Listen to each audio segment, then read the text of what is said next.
have something kind of exciting to tell. So yesterday I was in this all-day training with Gabor Mate, Dr. Gabor Mate. Does anyone know, how do you pronounce his name? No. I assume that's Did right. I say that right? Dr. Gabor Mate. Okay, so I asked, because he started out with people could ask questions, and so I wanted to get something from him on recovered memories. And he, he's a trauma specialist. So I asked, I said, we had the Me Too movement, and it really has helped survivors to be able to speak out. But now the pendulum seems to be changing, and some people are saying that recovered memories are false again. And so I asked him about that, and he said something somewhat dismissive about ritual abuse survivors. Isn't that? Yes, he said, well, in the 80s, people were saying that all this horrendous abuse happened to them, and the therapists had because therapists because the way therapists talk to them, like, huh?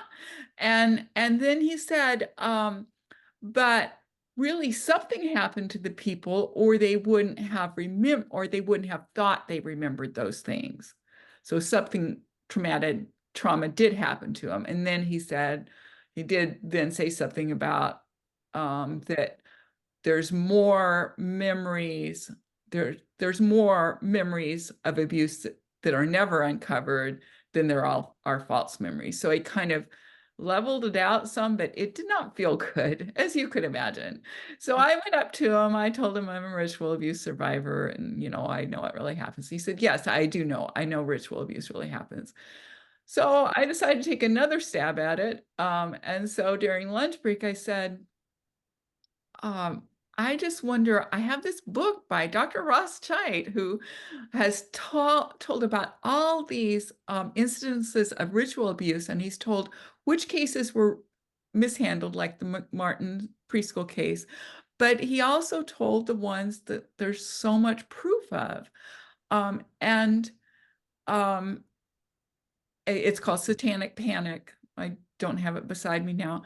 But anyway, I said, I could go get the book, and would you be willing to, if I'll go home and get the book if you're willing to read it, because you have a lot of influence. Well, he said, I'm not going to read the book. I'm writing another book now, but I will give you a chance to talk to everyone if you want. And I did. I ran home and got the book. And so I brought the book up with me, and I told people I'm a survivor of ritualistic abuse. This is something that does happen.